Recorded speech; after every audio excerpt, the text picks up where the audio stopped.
시편 23편 1절부터 6절 말씀 우리 한 목소리로 말씀 받습니다. 여호와는 나의 목자시니 내게 부족함이 없으리로다. 그가 나를 푸른 풀밭에 누이시며 쉴만한 물가로 인도하시는도다. 내 영혼을 소생시키시고 자기 이름을 위하여 의의 길로 인도하시는도다. 내가 사망의 음침한 골짜기로 다닐지라도 해를 두려워하지 않을 것은 주께서 나와 함께 하심이라. 주의 지팡이가 막대기가 나를 안위하시나이다. 주께서 내 원수의 목전에서 내게 상을 차려주시고 기름을 내 머리에 부으셨으니 내 잔이 넘치나이다. 내 평생의 선하심과 인자하심이 반드시 나를 따르리니 내가 여호와의 집에 영원히 살리로다. 아멘.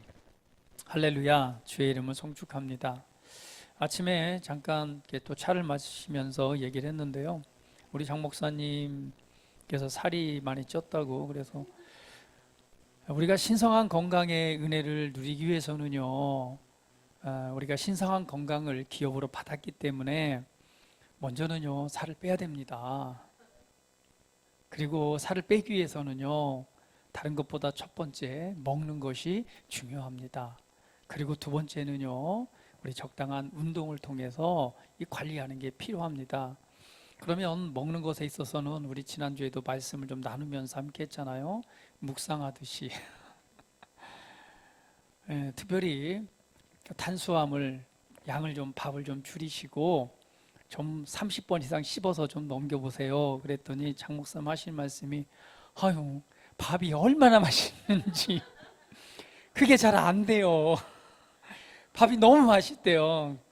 당연히 맛있죠. 그러나 30번 이상 꼭 씹어 드시면 이 공깃밥이 절반으로 줄어들 겁니다. 그러면 뱃살도 빠지고 거기다 조금만 운동해 주면 정말 하나님 주신 신성한 건강의 그 유업을 차지하는 자가 될 것입니다. 이제 이렇게 얘기를 좀 했거든요. 여러분 어때요? 이렇게 정말 소화가 잘 되기 위해서는 이렇게 정말 이 밥을 30번씩은 씹어줘야지 이게 우리 몸에 들어가서 독소가 되지 않고 영양이 된다고 그랬잖아요. 하나님의 말씀을 여러분 한 주 동안 한번 이렇게 곱씹듯이 말씀을 좀 붙잡고 묵상해 보는 시간들을 좀 가져보셨습니까? 그 말씀의 달기가 꿀과 같다고 그랬잖아요. 꿀처럼 맛있는 말씀의 은혜가 있습니다. 곱씹고 또 묵상하고 그 말씀을 들여다보고 생각해 본다면 정말 그 말씀이 우리 영혼을 살리는 그 영양가 있는 양식이 되고요. 더 나아가서는 우리의 삶을 변화시키는 원동력이 될 것입니다. 말씀은 우리의 생각을 새롭게 합니다. 새롭게 되어진 생각은 우리에게 믿음이 되고요. 그 믿음의 선포와 고백들은 우리로 하여금 그 다음 더 높은 차원의 삶을 바라보게 하고요. 그것은 믿음이 되어서 변화를 만들어내는 그러한 힘이 됩니다. 여러분, 말씀을 더욱 사랑하시고 말씀을 더 깊이 있게 곱씹고 또 내게 필요한 그 말씀들을 이렇게 묵상하는 은혜가 있기를 주님의 이름으로 축복을 드립니다. 오늘은요, 시편 23편 말씀을 함께 나누면서 언제나 두려워 말고 당당해야 해야 될 그런 은혜에 대해서 함께 나누기를 원합니다. 요즘처럼 참 우리가 급변하는 시대에 이렇게 살고 있는데요. 정말 최고의 번영의 시대에 살고 있고 또 그 은혜를 누리고 있는 게 좀 우리들입니다.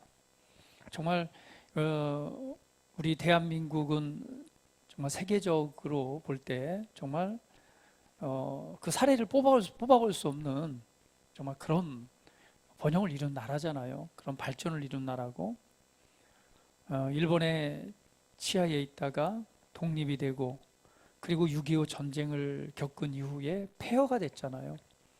그래서 정말 세계의 그 가난 정도를 본다면 세계에서 가장 가난한 나라 두 번째에 들었던 나라가 우리나라입니다. 그게 불과 몇 년 전이죠? 70년밖에 안 됐어요. 먹을 것이 없어서 배고픈 시대를 살았던 것이 우리들의 시대입니다. 저희도 그렇게 뭐 풍족한 시대를 살진 않았어요. 시골에서 전기도 없었던 때가 있었고 시골에 전화기 한 대가 있던 시대를 살았고요. 그리고 쌀에서 뭐죠? 정범이라고 말하죠. 되게 냄새나는 쌀. 그런 쌀도 먹으면서 살았고요. 집에 라면 하나 먹을 때는 라면 한 개에다가 거기에다 뭘 넣어서요? 그쵸, 국수를 잔뜩 넣어서 이렇게 가마솥에 삶아서 먹었던 시절도 있습니다. 북한에서 그렇게 먹는다고 하더라고요. 라면이 귀한데 라면 하나 먹기는 그렇잖아요. 라면에다가 그냥 국수를 넣어서. 참 우리 어릴 때도 그렇게 살았습니다. 그보다 더 이제 어른들은 더 가난한 시절을 보냈죠.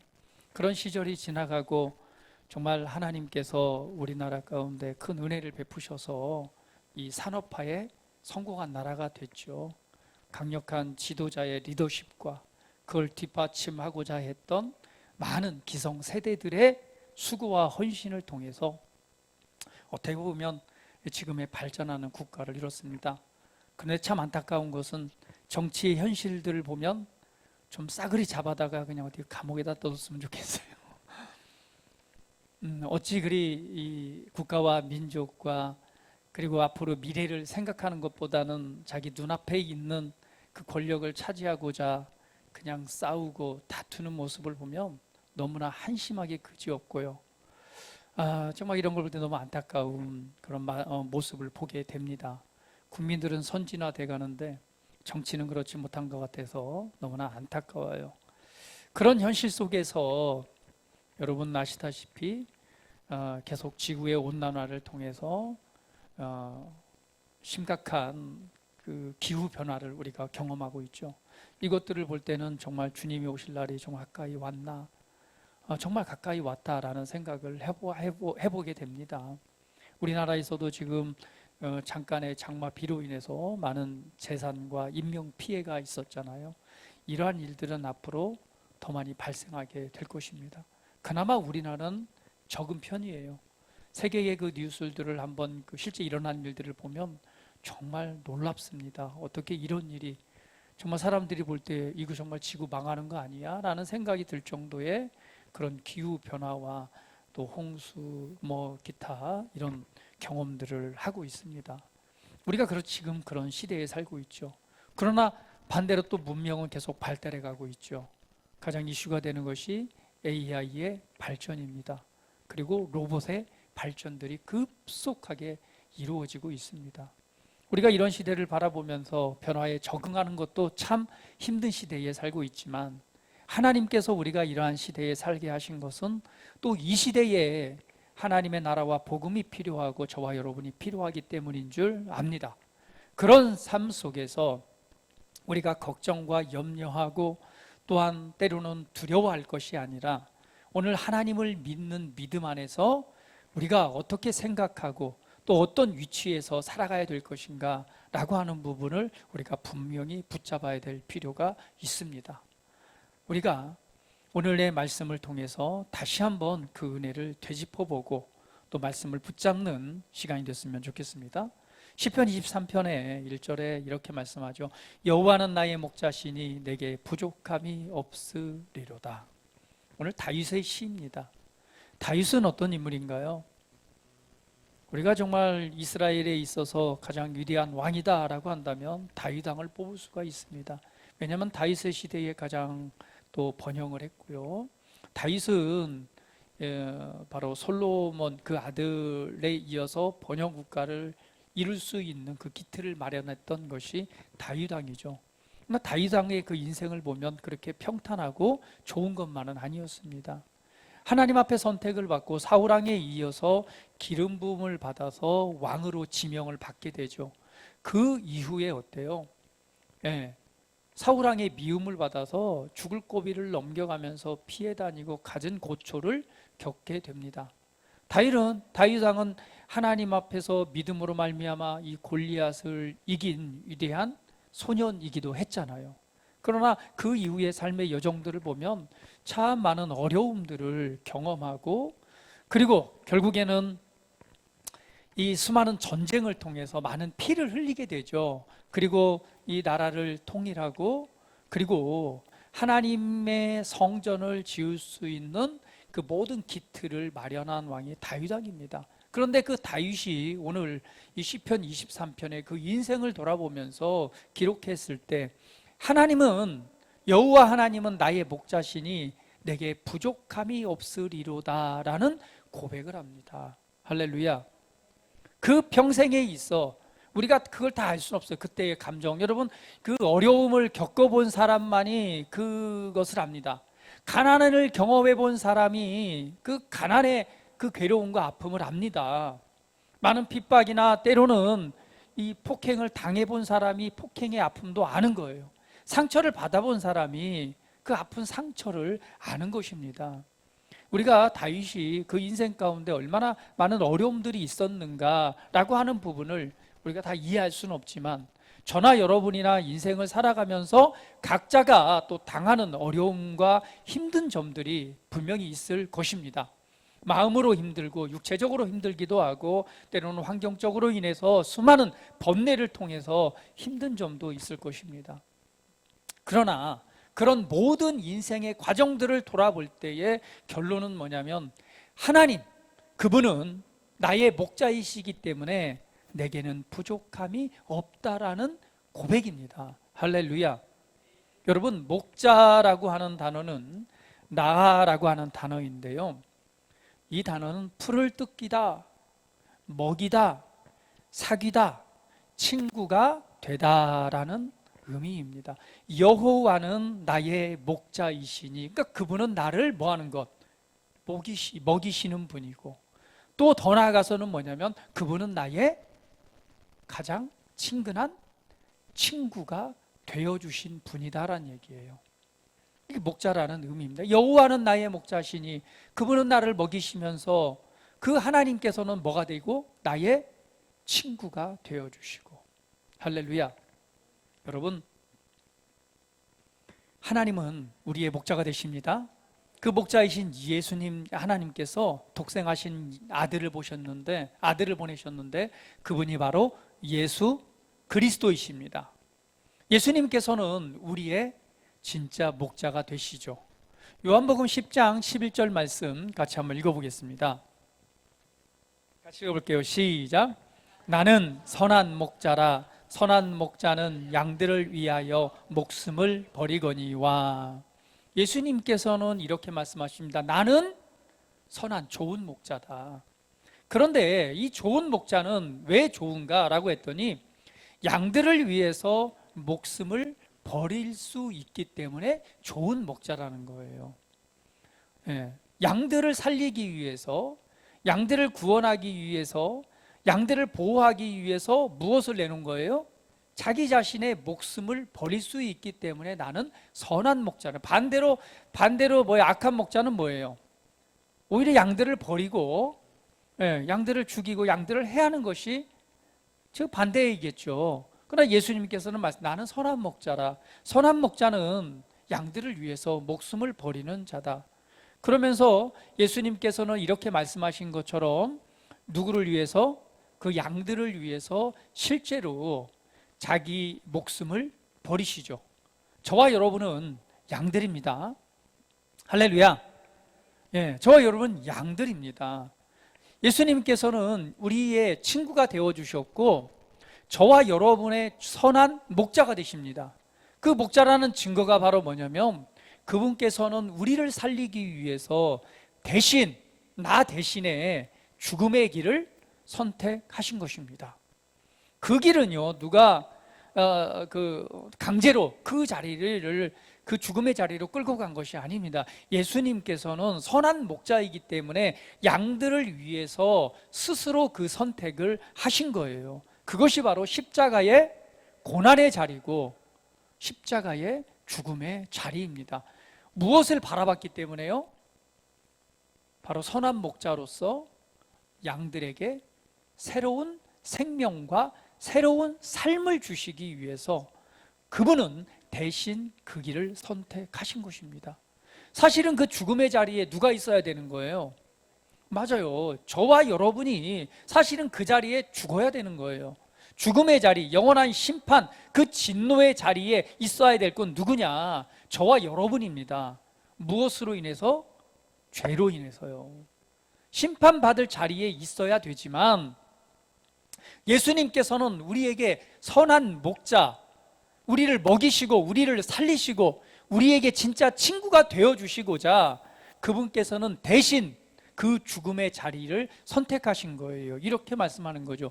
네가 그 자리에 가지만 내가 너는 가만히 있어. 내가 너를 위해서 내가 대신 죽으러 갈게. 이게 선한 목자로서 행하신 일입니다. 그렇다고 해서 우리가 무슨 노력을 했습니까? 아니면 하나님께 이쁨 받기 위해서 아니면 사랑받는 무언가를 했어요? 그렇지 않습니다. 우리가 죄인 되었을 때에, 그러니까 우리가 사실은 미움받고 멸시받아야 될 그 자리에 있을 때 우리를 사랑하셔서 우리에게 목자가 되시고자 그분은 그 죽음의 길을 선택하신 거예요. 이것이 바로 이 하나님이 우리를 향한 사랑이요, 그분이 진짜 선한 목자가 되시다는 확실한 증거입니다. 그래서 예수님께서는 우리를 살리기 위해서 대신 목숨을 버리시죠. 그것이 십자가의 죽음입니다. 그래서 십자가가 위대한 것입니다. 요한복음 10장 14절은 이렇게 말씀합니다. 같이 읽어볼게요. 시작. 나는 선한 목자라. 나는 내 양을 알고 양도 나를 아는 것이. 15절 말씀. 아버지께서 나를 아시고 내가 아버지를 아는 것 같이 나는 양을 위하여 목숨을 버리노라. 그러니까 예수님께서는 뭘 모르고 하신 것이 아니라 선한 목자이기 때문에 우리를 알아요. 그리고 우리가 생명을 얻고 구원받아야 될 그것을 알고 있습니다.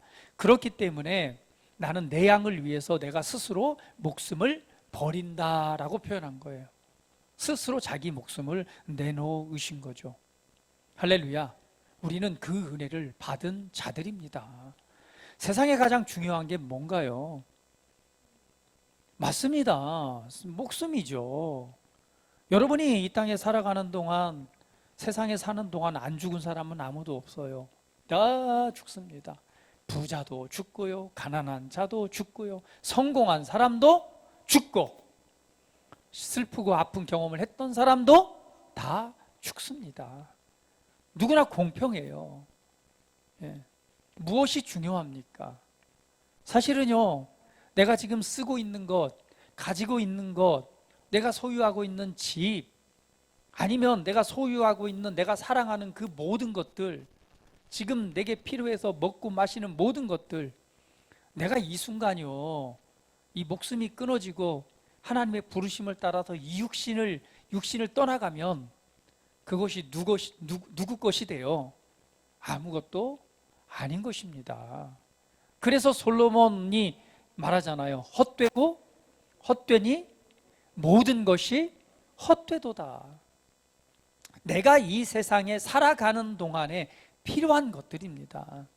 내가 이 세상에 살아가는 동안에 좀 더 편하고 좀 더 선하고 좋은 일을 위해서 필요한 것들이지, 사실은 내가 이 몸을 떠나서 주님께로 갈 때는 지금 가지고 있는 최신의 핸드폰, 최고의 자동차도 그냥 그대로 놓고 떠나가게 되어 있어요. 아무것도 아닌 것입니다. 무엇이 중요합니까? 그렇습니다. 목숨이 중요한 거예요. 생명이 중요한 거예요. 그래서 우리 많은 이들이 말하잖아요. 야, 무엇보다도 제일 중요한 게 건강이야 라고 말하잖아요. 열심히 일해서 돈도 많이 모으고 이제는 좀 내가 누려보자 했는데 뭐가? 병이 찾아와서 건강이 해치게 되니까 아무것도 쓸모가 없는 거예요. 그래서 사람들이 경험을 통해서 보니까 뭐라고요? 야, 뭐니 해도 건강이 최고야. 건강을 챙겨야 돼. 이렇게 말을 하는 것입니다. 여러분, 인생을 살아가면서 아마 죽을 뻔한 경험들을 몇 번씩은 해보셨을 거예요. 그렇죠? 그런 경험이 없으시다면 참 복되신 분입니다. 그런 경험이 없으시면 한번 그 관짝 하나 짜가지고 거기 한번 스스로 한번 들어가 보세요. 죽음이 어떤가 이걸 한번 경험해 보는 것도 좋습니다. 사실은 어때요? 정말 죽음이나 아니면은 정말 내 의지와 상관없이 아무것도 할 수 없는 그런 상황이 될 수 있는 걸 경험해 본 분이시라면 내가 숨쉬고 살아있고 움직이고 말하고 행동할 수 있는 것이 얼마나 큰 행복인가를 알게 될 것입니다. 다리만 하나 다쳐가지고 우리 명성이도 얼마 전에 다리가 삐끗해가지고 이 목발을 짚고 다니던데 어때요? 평소에 잘 다니다가 그냥 이 기부싸고 다니니까 되게 힘들죠. 그래서 학교를 가는데도 못 가니까 아빠가 계속 출퇴근을 시켜줬어요. 버스를 못 타고 다니니까. 본인은 얼마나 힘들겠어요. 다리 하나만 그래도 이렇게 사람이 불편한데 무엇이 가장 중요합니까? 바로 그것은 목숨입니다. 그런데 우리가 살아있는 이 목숨보다 더 중요한 것이 있다면 그것이 바로 영원한 생명입니다. 우리가 이 땅에 죽는 것이 끝이라면 여러분 뭐하러 예수님을 믿고 뭐하러 교회를 다니고 뭐하러 좋은 일을 하면서 살아갑니까? 그렇지 않죠. 그냥 대충 인생 즐기다가 끝내면 되죠. 그러나 죽음이 끝이 아니라 죽음 이후에는요, 반드시 죽음 이후에는 심판이 있고요, 죽은 자들은 모두 하나님께로 가게 되어져 있습니다.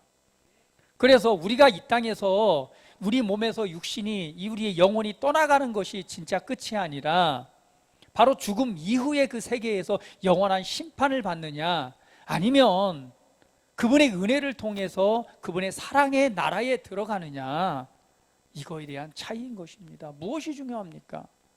우리에게 영원한 생명이 중요한 것입니다. 예수님께서는 우리에게 그 영원한 생명을 주시고자 대신 죽음의 자리에 가신 거예요. 그래서 예수님은 나는 선한 목자라고 말하는 거예요. 나는 선한 목자이기 때문에 너희를 위해서 내가 내 목숨을 스스로 버리노라. 내가 이 땅에 온 것은 너희에게 영원한 생명을 주고 너희를 구원하기 위함이다라고 주님은 말씀하시잖아요. 그래서 이렇게 말씀합니다. 요한복음 10장 27절 말씀 같이 읽어볼게요. 자, 시작. 내 양은 내 음성을 들으며 나는 그들을 알며 그들은 나를 따르느니라. 오늘 그분의 양들은요, 예수님의 음성을 듣습니다. 오늘 여러분은 이 하나님의 말씀을 통해서 지금 그분의 음성을 듣고 있습니다. 근데 그 예수님께서도 이렇게 말씀하십니다. 요한복음 10장 28절 같이 읽어볼게요. 시작.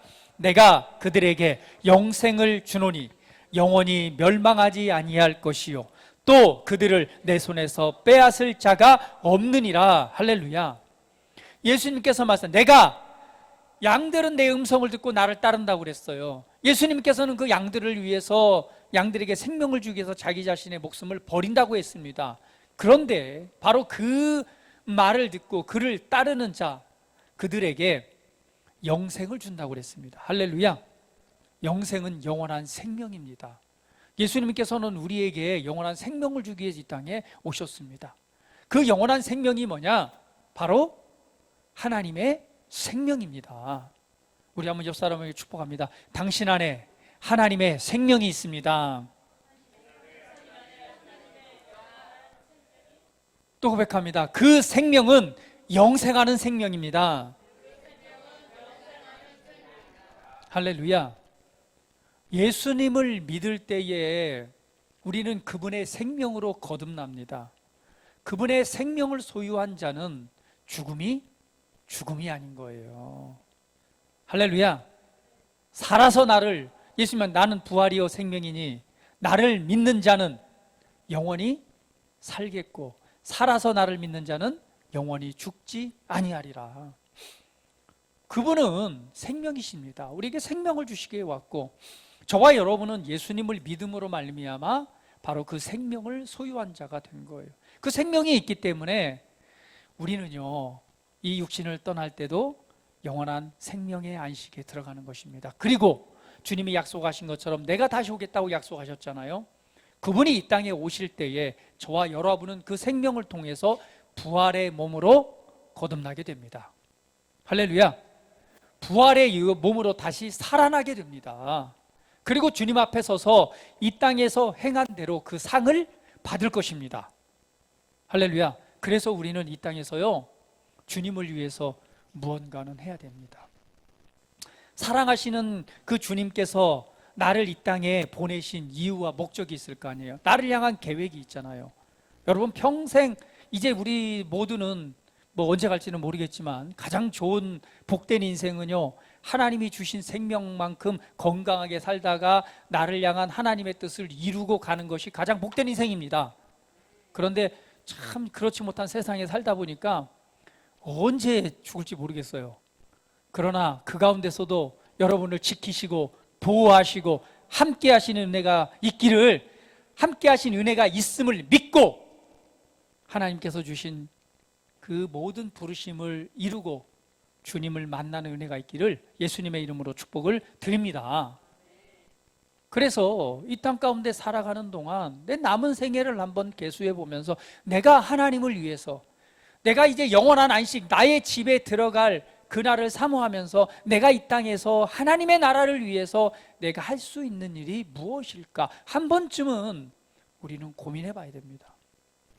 내가 주님이 만나기 그 전에 내가 주님을 위해서 무엇 할 수 있을까? 복음을 전하는 일, 하나님의 사랑을 나타내는 일. 뭔가 호랑이는 죽어서 가죽을 남긴다고 그러고 사람은 죽어서 이름을 남긴다고 그랬는데, 이 땅에 나를 보내신 하나님의 은혜를 따라서 나는 하나님의 나라와 나를 구원하신 나의 영원한 목자 되신 그분을 위해서 나는 이 땅에서 내가 무엇을 남기고 갈 수 있을까? 여러분의 기도, 여러분의 믿음의 행위, 여러분의 헌신, 여러분의 입술을 영한 선한 모든 영향력들이 바로 그 자산이 될 것입니다. 오늘 주님께서는 우리에게 말씀합니다. 내가 그들에게 영생을 주노니 뭐 할 것이다? 영원히 멸망하지 아니할 것이요. 또 말합니다. 그들을 내 손에서 빼앗을 자가 없느니라. 할렐루야. 예수님이 우리의 목자가 되십니다. 그런데 그 손에서 빼앗을 자가 없대요. 요한복음 10장 29절은 또 확언합니다. 예수님께서 같이 한번 읽어볼게요. 시작.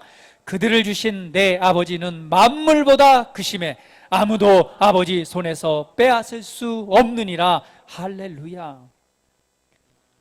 저와 여러분은 하나님께서 예수님께 맡기셨습니다. 그런데 그 아버지는요, 만물보다 크시기 때문에 아무도 그 아버지 손에서 빼앗을 수가 없대요. 예수님께서 말씀합니다. 내 손에서 빼앗을 자가 없느니라. 더 나아가서는 아버지 손에서 빼앗을 수 없느니라. 할렐루야. 저와 여러분이 그런 사람입니다. 그 어떤 것도요, 하나님의 사랑과 우리의 목자 되신 예수 그리스도의 손에서 빼앗아 갈 수 없습니다. 그분의 사랑이, 그분의 강권하심이 저와 여러분을 지키고 있습니다. 그분의 사랑이, 그분의 능력이 저와 여러분과 함께하고 있습니다. 할렐루야. 할렐루야. 얼마나 존귀한 은혜가 저 여러분에게 있습니까? 오늘 여호와는, 그리고 예수님은 나의 목자가 되십니다. 그렇기 때문에 이렇게 고백하죠. 여호와는 나의 목자시니 내게 부족함이 없으리로다. 여러분, 목자 없는 인생이 얼마나 불쌍합니까? 그죠? 이런 목자, 나를 위해서 자기 목숨을 버리고 나를 사랑해서 나를 인도하시고 나에게 영원한 생명을 주고 그 사랑의 손에서 빼앗아 갈 수 없도록 그냥 인쳐서 붙잡고 계시는 그 은혜가 있는 그런 목자. 이런 목자 없는 인생 얼마나 불쌍해요. 나 저와 여러분은 불쌍하지 않습니다. 저와 여러분은 행복합니다. 왜죠? 왜요? 바로 이분 예수 그리스도가 저와 여러분의 목자가 되시기 때문에 그렇습니다. 목자가 된다라고 하는 건 뭐라고 그랬죠? 친구가 되는 것입니다. 예수님께서는 저와 여러분의 목자이시며 그분은 저와 여러분의 진짜 친구가 되십니다. 어떤 친구요? 친구를 위해 자기 목숨을 대신 줄 수 있는 그런 친구, 그런 목자. 그분이 바로 예수 그리스도이십니다. 할렐루야. 오늘 그 은혜를 받은 자들이 저와 여러분입니다. 우리 옆 사람을 축복합니다. 당신은 최고의 사랑을 받았습니다. 할렐루야. 그러므로 담대하십시오. 한 번 더 고백합니다. 그러므로 담대하십시오. 할렐루야. 그러면서 말씀하기를 부족함이 없으리로다 라고 말씀합니다. 부족함이 없으리로다. 이것은 뭐냐면 하나님께서 충분하게 채워주시는 충분한 은혜를 표현하는 데 사용되어진 단어입니다. 그래서 부족함이 없으리로다. 여러분 어때요? 결핍이 있으십니까? 혹시 부족함의 의식을 갖고 계신가요? 공집사님, 좀 부족하죠? 오늘 이 말씀을 붙잡으신다면 부족함이 없는 삶의 실제가 우리 공집사님의 삶이 될 것입니다. 그분이 나의 목자이시기 때문에 부족함이 없으리로다. 부족함이 없다는 것은 충분한 공급, 충분한 채워짐이 있다는 이야기입니다. 우리 여러분 구약 성경을 통해서 보면 하나님께서 어떻게 이스라엘 백성들을 인도하시고 또 하나님께서 어떻게 보호하시고 지키시고 채워주셨는가를 우리는 알 수 있습니다. 신명기 2장 7절 말씀 같이 한번 읽어볼게요.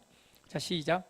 내 하나님 여호와께서 내가 하는 모든 일에 내게 복을 주시고 내가 이 큰 광야에 두루 다님을 알고 내 하나님 여호와께서 이 40년 동안을 너와 함께 하셨으므로 내게 부족함이 없었느니라 하시기로. 할렐루야. 오늘 하나님께서 이스라엘 백성들을 선택하셨고 선택하셨기 때문에 그들을 축복의 땅으로 인도하고자 계획하셨고 그들을 애굽 종된 곳에서 자유롭게 이끌어 내셨습니다. 그리고 40년 동안의 그 험난한 광야 생활을 하는 동안에 어떤 은혜가 있었느냐 보니까 이 40년 동안을 너와 함께 하셨으므로 내게 부족함이 없었느니라 라고 말씀하고 계십니다. 40년 광야라고 하는 것은 농사를 지을 수 있는 땅도 뭐 동물을 키울 수 있는 그런 땅도 아닙니다. 건건하고 아무것도 할 수 없는 땅인데 오늘 그곳에서 살아가는데 또 어떻게 했어요? 텐트를 가지고 늘 이동하면서 삶을 살아야 됐습니다. 거기에서 뭔가를 할 수 있는 땅이 아니에요. 그러니까 오직 어떻게만 살 수 있는 거예요? 자급자족할 수 없는 땅입니다. 그 땅에서 살 수 있는 방법은 뭐냐? 오로지 하나님께서 공급하시는 은혜가 있어야지만이 살 수 있는 땅이 바로 이 광야입니다. 그래서 하나님께서 이들을 어떻게 먹이셨어요? 여러분 이때 이스라엘 백성들이 출애굽한 이후에 그 인원이 얼마나 될까요?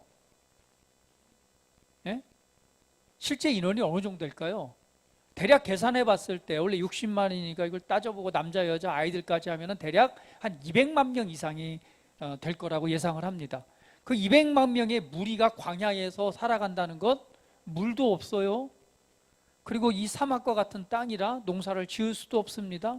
도대체 뭘 먹고 어떻게 살아가요? 특별히 어때요? 광야. 여러분 여기 가보신 분 계시잖아요. 할렐루야.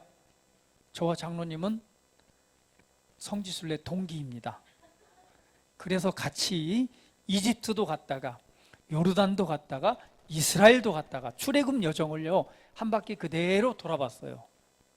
그래서 제가 가끔 옛날 사진 보는데요, 아, 나 장로님 그렇게 젊었을 때가 야 얼굴이 진짜 야 그렇게 젊을 때가 있었나 싶을 정도로 아주 그냥 너무 핸섬하고 귀여워 우미 서원이처럼 이렇게 있더라고요.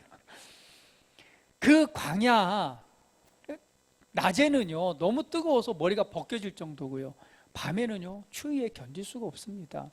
그런 건건한 땅입니다. 사람이 살 수 있는 땅이 아니기 때문에 광야인 거예요. 그런데 그곳을 40년 동안 200만 명이 먹고 자고 살아가고 그 이후에 하나님이 약속하신 축복의 땅에 들어가게 되잖아요. 근데 그 광야에서 어떻게 살 수 있었어요? 부족함이 없었대요. 왜? 하나님이 이들의 뭐가 되니까? 목자가 되시니까. 그래서 하나님께서 뭘 내려주세요? 먹을 것을 주시는데 매일 나가서 거두어서 먹을 수 있는 만나라고 하는 것을 내려줍니다. 그래서 매일 아침에 나가서 그걸 거두어서 그것을 어떻게 하면 끓여도 먹고요, 볶아도 먹고, 구워도 먹고, 맛있는 쌈장에 찍어도 먹고, 쌈도 싸 먹고, 그 만나로 양식을 매일매일 공급하시고, 그리고 또 어때요? 고기가 없다라고 막 했더니 갑자기 메추리떼가 그냥 날라와서 다 쓰러져 죽습니다. 뭐라고요? 저 드세요라고.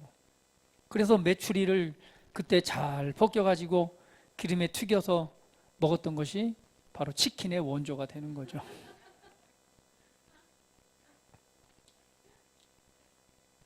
그래서 맥주는 못 마셨지만 포도주 한 잔씩은 했대요. 고기를 보내주시니 고기를 먹고 그 건강한 땅에서 40년 동안을 살아가는데 성경에 보니까 부족한 것이 있었다 없었다? 부족함이 없었더라고 말합니다. 밤이 되니까 너무너무 추우니까 하나님께서 뭘 세우셔서 불기둥을 세우셔서 그 열기에 의해서 보호하시고요. 낮이 되면 햇볕이 너무너무 뜨거우니까 구름 기둥을 세워서 그늘 가운데 시원하게 살아가게 하시고 그 40년 동안을 하나님이 오직 하나님이 목자가 되시기 때문에 먹이시고 보호하시고 지키시는 은혜의 삶을 살아가는데 그 고백이 바로 부족함이 없었다는 것이죠. 신명기 8장 4절은 또 이렇게 고백합니다. 같이 읽어볼게요. 시작. 이 40년 동안에 내 의복이 헤어지지 아니하였고 내 발이 부르트지 아니하였느니라. 40년 동안에 내 의복이 헤어지지 않았대요. 여러분 그곳에서 어떻게 옷을 만들겠어요? 그러나 하나님의 은혜로 보니까 40년 동안 옷을 입었는데도 그 옷이 뭐 했다고요? 의복이 헤어지지 않았대요. 야, 지금 이런 재질의 옷이 있다면 정말 끝내주겠죠. 40년 동안 입고 벗었는데도 헤어지지가 않았대요. 아, 근데 요즘 옷들은 너무 좀 아무리 좋은 것 같아도 잘 헤어지는 것 같아요. 왜요? 건조기에 넣어서 돌리니까 잘 헤어지는 거예요. 40년 동안 의복이 헤어지지 않는 은혜, 정말 그분의 이 보호하시고 더 나아가서는 내 발이 부르트지 아니하였다라고 하는 그 은혜, 이것이 하나님께서 부족함 없도록 채워주신 은혜였음을 보게 됩니다. 시편 34편 10절은 또 이렇게 말씀합니다. 같이 읽어볼게요. 시작. 젊은 사자는 궁핍하여 줄일지라도 여호와를 찾는 자는 모든 좋은 것에 부족함이 없으리로다. 젊은 사자는 궁핍하여서, 젊은 사자가 어때요? 얼마나 힘이 좋습니까? 그러니까 어때요? 사냥을 해서 충분히 먹고도 남는데 그 사자는 궁핍해서 줄일 수 있지만 어떤 사람은요? 하나님을 찾는 사람은 모든 것에, 모든 좋은 것에 부족함이 없대요. 오늘 하나님께 선택받고 그분의 은혜 안에 있는 사람에게는요 부족함이 없다라고 지금 말씀을 하고 있습니다. 그러면 하나님을 찾는다는 것은 무슨 의미일까? 시편 34편 11절 그 다음 절은 이렇게 설명합니다. 같이 읽어볼게요. 시작. 너희 자녀들아 와서 내 말을 들으라. 내가 여호와를 경외하는 법을 너희에게 가르치리라. 하나님을 찾는 자는 부족함이 없는데, 찾는다라고 하는 것은 여기에서 설명하기를 바로 그분의 말씀을 듣는 것입니다. 이스라엘 백성들이 만나를 먹을 수 있었던 것은 그분의 말을 듣고 그분의 말에 순종했을 때 그것을 먹을 수 있었습니다. 오늘 우리에게 부족함이 없는 삶은요, 그분을 찾는 것은 그분의 말씀을 듣는 것입니다. 오늘 그분의 말씀을 들으시기를 예수님의 이름으로 축복합니다. 그리고 그 말씀을 붙잡으시기 바랍니다. 그 말씀을 양식으로 먹고 묵상하시고 소화시켜서 여러분의 믿음의 고백이 될 때에 부족함이 없는 하나님의 은혜의 말씀의 열매가 여러분 삶에 충만할 것입니다. 부족함이 없는, 왜? 하나님이 목자이시기 때문에 그렇습니다. 오늘 주님은 저와 여러분을 위해 생명을 버리신 영원한 목자가 되십니다. 할렐루야. 이 고백이 바로 저와 여러분의 고백이 되시기를 축복합니다. 여호와는, 예수님은 나의 목자이시니 내게 부족함이 없으리로다. 주님이 나의 목자이시기 때문에 나는 부족함이 없습니다. 오늘 그분의 말씀을 내가 붙잡고 그분의 말씀 안에 있을 때에 모든 것이 풍족하게 채워지고 탁월함과 은혜가 나타날 수밖에 없다는 사실을 믿음으로 고백하시면서 여러분의 삶의 곳곳에 잘 적응해 나가시기를 축복합니다. 그러시면서 말씀하시기를 이렇게 말씀합니다. 그가 나를 푸른 풀밭에 누이시며 쉴만한 물가로 인도하시는 도다. 그분은 나의 목자가 되시기 때문에 오늘 우리를 푸른 풀밭에 누이시며 쉴만한 물가로 인도하신대요. 얼마나 은혜가 되는 말씀입니까? 푸른 풀밭에 누이신다는 말은요, 드러눕다 라는 뜻인데 좀 더 이게 그 의미를 적용하면 이렇습니다. 쉬다, 휴식하다, 더 나아가서는 노력을 그치고 쉬다라는 의미를 함축하고 있는 단어입니다. 그러니까 누이신다는 얘기는 어떤 말이에요? 이제는 내쓰고 수고하고 노력해서 사는 삶이 아니라 그것을 그치고 쉴 수 있는 은혜를 주시는 거예요. 다른 말로 표현하면 고분분투하면서 사는 삶이 아니라 오늘 그분이 나의 목자가 되시기 때문에 애쓰고 수고하는 그렇게 해야지만이 살 수 있는 그 압박감에 살아가는 그 수고를 멈추고 뭐하게 하신다는 거예요? 쉬게 하신다, 안식하게 하신다는 거예요. 사람이 정신적으로 스트레스 받는 게 뭐예요? 고군분투해야지만이 이것을 이루고 살아갈 수 있기 때문에 사람들은 그 끈을 놓지 못하고 그거에 스트레스를 받으면서 어찌하든 간에 고군분투하면서 살아갑니다. 왜? 그렇게 해야지 성공하고 그렇게 해야지 잘 살고 그렇게 해야지 뭔가 되기 때문에. 그런데 하나님이 주님이 나의 목자가 되시기 때문에 우리에게 어떤 은혜가 있다고요? 이제 노력을 멈추고 쉬게 하신다는 거예요. 그런데 노력을 멈추고 그분을 의지함으로 우리가 쉬는데도 그분이 나의 목자이시기 때문에 어떤 일이 일어나요? 부족함이 없는 일들이 일어난다는 거예요. 내가 수고하고 땀을 흘리는데도 부족한데 그분이 나의 목자가 되시고 그분을 내가 인정하고 그 믿음 안에 살아갈 때는 그분이 나를 쉬게 하시는데 고군분투하고 애쓰지 않더라도 뭐 하는 건? 부족함이 없는 그러한 삶의 은혜가 나타난다는 것을 보여주고 있습니다. 그래서 인도한다라고 나할이라고 하는 단어는요, 물 있는 곳으로 인도하여 쉬게 한다, 인도에서 원기를 회복하게 한다라는 의미가 있습니다. 그러니까 노력을 멈추고 우리를 뭐하게 하신다는 거예요? 뭐니 해도 원기 회복이 좋습니다. 할렐루야. 떨어진 기운을 회복하는 은혜가 있습니다. 무엇이? 그분이 나의 목자이시기 때문에 그렇습니다. 그분은 나의 목자이시기 때문에 우리의 노력을 그치고 쉬게 하시면서 다시금 우리를 회복하시는 은혜가 있다라고 지금 말씀하고 있습니다. 오늘 이 은혜가 저와 여러분의 은혜인 줄 믿고 오늘 그 말씀 안에서 안식하시기를 예수님의 이름으로 축복합니다. 그러면서 말씀하기를 3절에 이렇게 말씀하죠. 영혼을 소생시키시고 의의 길로 인도하시는 도다. 하나님께서는 우리의 목자이시기 때문에 우리의 영혼을 소생시키시면서 오늘 그분의 이름을 위하여 우리를 가장 올바른 길로 인도하시는 분이십니다. 영혼을 소생시킨다라고 하는 소생시킨다는 단어가 슈브라고 하는 단어인데요. 이 단어는 되돌아오다, 회복하다라는 의미가 있습니다. 그러니까 영혼을 소생시킨다는 것은 영혼을 회복하고 온전한 자리로 돌아오게 한다라는 의미예요. 오늘 하나님은 우리의 목자이시기 때문에 항상 우리를 뭐 하길 원하시느냐? 우리의 영혼을 소생시키시고 돌아오게 하고 회복하셔서 가장 올바른 길로 인도하시는 분이 되신다는 거예요. 할렐루야. 우리가 있어야 될 자리가 있습니다. 우리 영혼이 있어야 될 자리가 있어요. 그래서 성경은 말하기를 너희 마음을 여호와께로 향하라. 스스로 할례를 행하여 여호와께 속하라. 내 마음의 악을 씻어버리라. 너희의 묵은 땅을 기경하라 라고 하면서 계속해서 말씀 속에서는 우리가 있어야 될 그 은혜의 자리에 서기를 권면하고 있습니다. 할렐루야. 오늘 주님께서는요, 우리의 영혼을 소생시키십니다.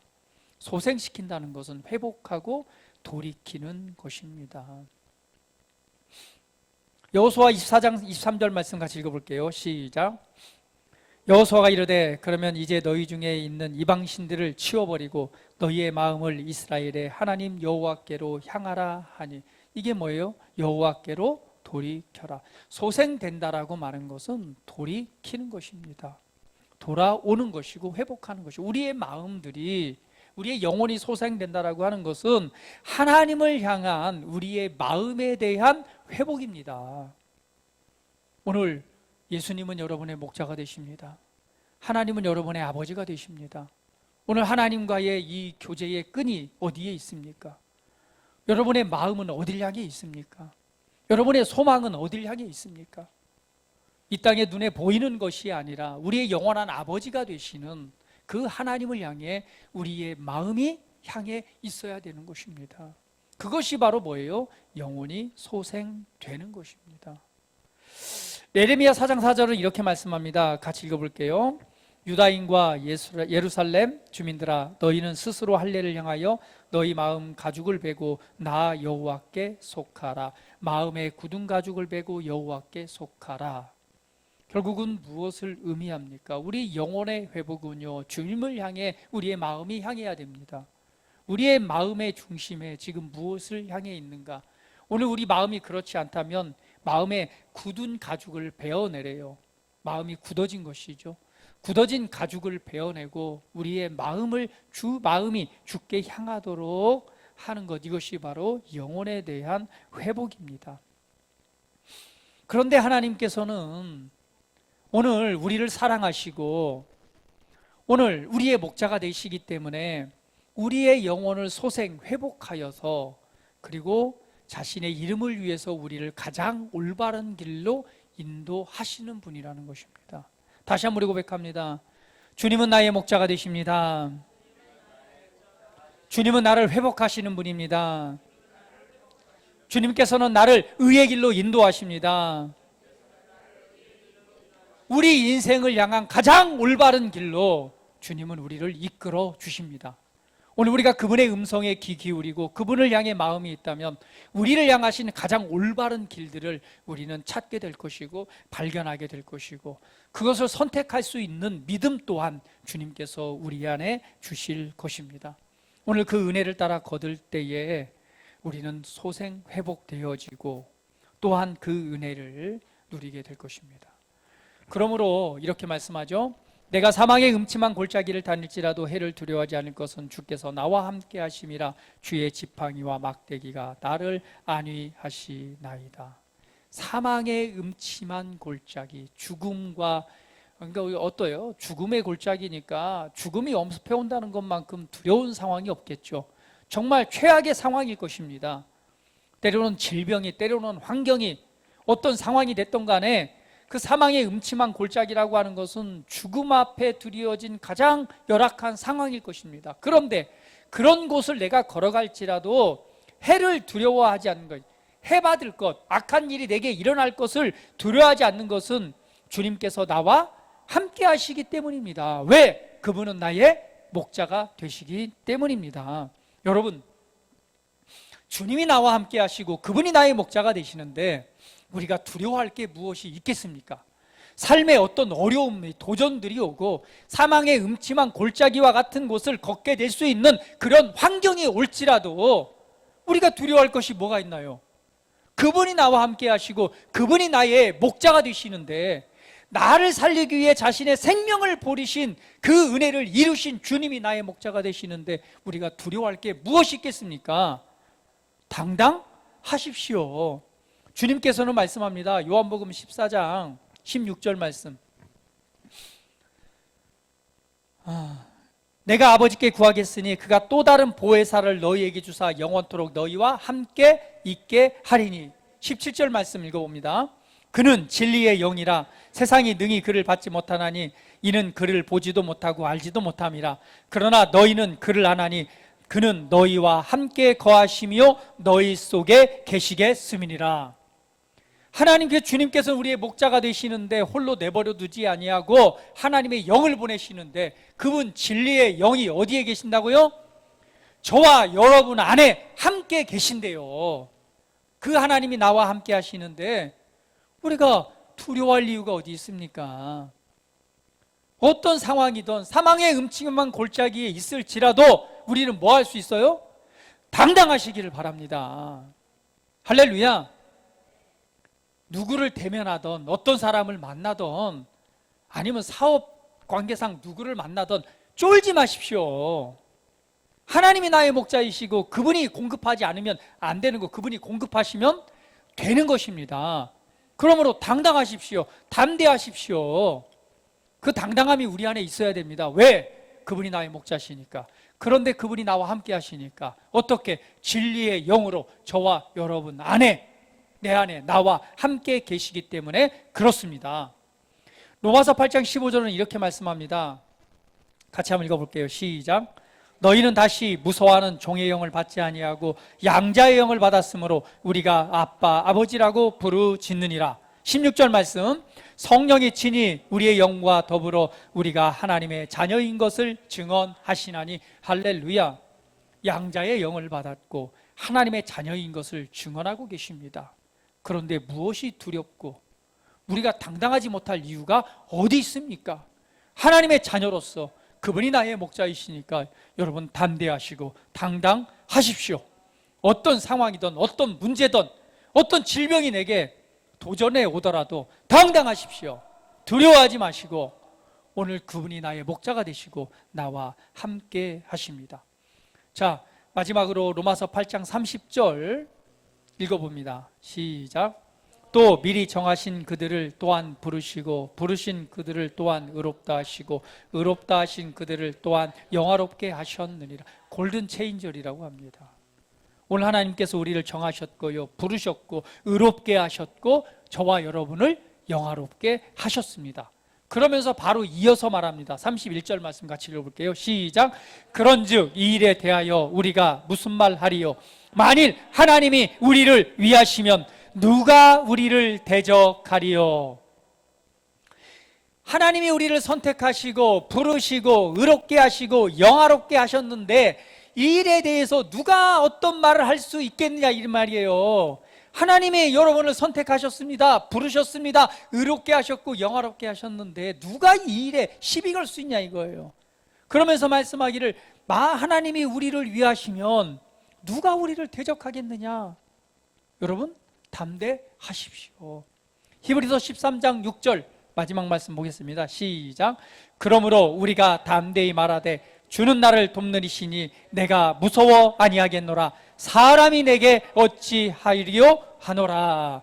그런즉 말합니다. 주는 나를 돕는 자시고 주님이 나와 함께 하시는데 내가 무엇을 무서워하리요? 사람이 내게 어찌하리요? 오늘 그 하나님의 은혜가 저와 여러분 안에 역사하고 있습니다. 그 주님이 저와 여러분의 목자가 되십니다. 더 나아가서는 원수의 목전 앞에서 상을 차려주시는 그 은혜가 저 여러분 안에 있음을 여러분 고백하시고, 그러므로 말미암아 내 평생의 선하심과 인자하심이 반드시 나를 따르리니 내가 여호와의 집에 영원히 살리로다. 주님의 임재와 그분의 사랑과 그 은혜 안에 영원히 살아가십시오. 언제나 두려워하지 마시고 당당하십시오. 주님이 나의 목자가 되시고 나와 함께 하시며 오늘 나를 이끄시는 하나님이시기 때문에 그렇습니다. 우리 다 같이 기도하면서 고백하는 시간 같습니다. 언제나 우리가 두려워하지 않고 당당해야 될 이유가 있습니다. 그것은 바로 예수님께서 저와 여러분의 진짜 목자가 되어주시기 때문에 그렇습니다. 오늘 받은 말씀 우리 상고하시면서 함께 믿음으로 고백하면서 기도드리는 시간 같습니다. 다 같이 기도합니다. 할렐루야. 아버지 하나님 감사합니다. 하나님께서 우리를 얼마나 사랑하시는지, 오늘 나에게 얼마나 크고 놀라우신 은혜를 베푸셨는지, 나에게 생명을 주고 나를 살리시고 나를 구원하시기 위해서 예수님께서 대신 죽음의 자리에 나아가셨습니다. 나를 위해서 고난을 받으셨고, 나를 위해 부끄러움을 당하셨고, 나를 위해 슬픔을 당하셨습니다. 나를 위해 십자가의 고난과 고통을 견디셨고, 나를 위해 오늘 죽으셨고 죽음의 고통을 감당하셨습니다. 그럼에도 불구하고 그분이 기뻐할 수 있었던 것은 바로 그 은혜를 통해서 내가 영원한 생명을 얻고 하나님의 존귀한 자녀가 되는 그 은혜를 보았기 때문에 그렇습니다. 오늘 그 사랑이 오늘 우리에게 함께하고 있습니다.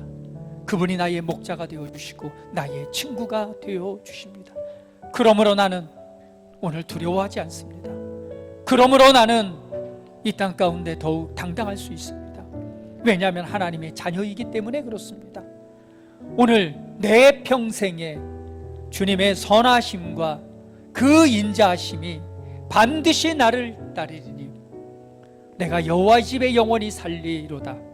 오늘 아버지의 품 안에서, 아버지의 은혜 안에서 주님을 찬양하고 경배하며 주님을 예배하며 주의 사랑 안에 살아가는 우리 사랑하는 모든 성도들 되도록 하나님 축복하시고, 오늘 그 은혜를 따라 오늘 하나님의 은혜와 영광이 가득한 삶이 되게 하시옵소서. 오늘 목자 되신 주님께서 치유하시고 회복하시고 온전케 하시되 각종 질병, 증상, 고통, 통증들아 예수 이름으로 명하노니 지금 그 몸에서 완전히 사라질지어다. 온전해질지어다. 치유자이신 주님, 우리의 목자 되신 주님을 찬양합니다. 존귀하신 예수 그리스도의 이름으로 기도드립니다. 아멘.